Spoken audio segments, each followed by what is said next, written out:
Look, I've been here for 40 years. I came with my mother because the great painter Gika, her husband's house had been burnt down in Idra. We had the great good fortune to find this property, which was a ruin when we found it. And I think we've had nothing but happiness here, some of the happiest years of our lives. So yes, I continue to find it a heavenly place, and one which I enjoy coming to as much as I possibly can. One of the great treats of a lifetime. As we all know, Greece went through an extremely difficult period, as did the whole world, post-2008. But there's ground for optimism, I think, now. The Greek government was able to raise large sums of money just 2 weeks ago at a rather low rate of interest. The Greek banks have raised substantial capital. We, my interest, subscribed to the new issue of Alpha Bank. It was heavily oversubscribed. We received some shares. The shares went to a premium. They raised over €1 billion. That's quite an achievement. Considerable achievement. So there are grounds for optimism. Now the money has to be well spent. And of course there's plenty to spend it on. I mean, the island needs a lot of infrastructure expenditure, whether it's roads, whether it's rubbish. So to make it a great destination, those infrastructure projects have to be carried out, but they can be. They can be. So I think we should be more optimistic than we have been for several years. I think we all feel that the government has really done well in very difficult circumstances. So I hope that in the forthcoming elections that they'll be given the opportunity to carry on the good work which they've started out. So now I feel optimistic, but we would like surely a period of consistency and not too much change, although the reforms of institutions in Greece does need to carry on and to be rationalized.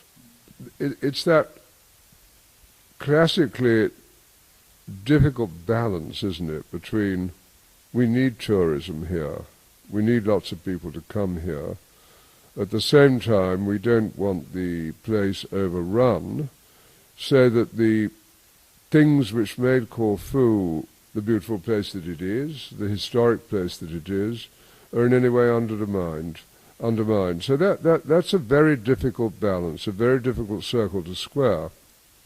I think if you look at what's going on with the history of Corfu, I mean, this year is the 150th anniversary of the handing over of the Ionian Islands to Greece. They're being celebrated in a good way. If you look at the institutions, whether it's the museums, whether it's the forts, whether it's the historic sites, whether it's the archaeology, whether it's the music, whether it's the opera, whether it's even the academies, learning and scholarship, they're in pretty good shape, but always more can be done. And I think if one could get those into even better shape with more infrastructure spending on the basic things that people need, that the quality of tourism will be enhanced and will continue. So in the round, I'm quite optimistic, and in some ways the recession which brought to a halt this fever of building is not a bad thing for the country to have happened to it. The future of the EU in economic and political terms remains still in the balance, not just for Greece, but for everywhere. I mean, for example, in the United Kingdom, we have great difficulties with the present relationship with Europe and wish to renegotiate many of the terms and the expenses of belonging to the European community. If you take Greece specifically, I'm not sure.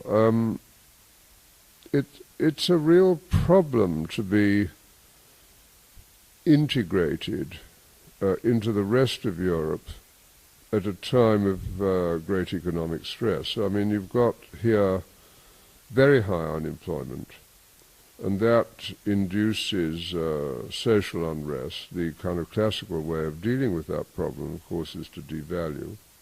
That's impossible if you belong to the European community. So I think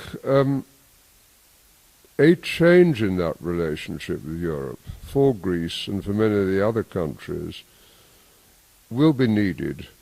And the question is, will the reforms take place from within Europe? And if they don't, then there's a risk that the community in its present form will break up. It's all to play for.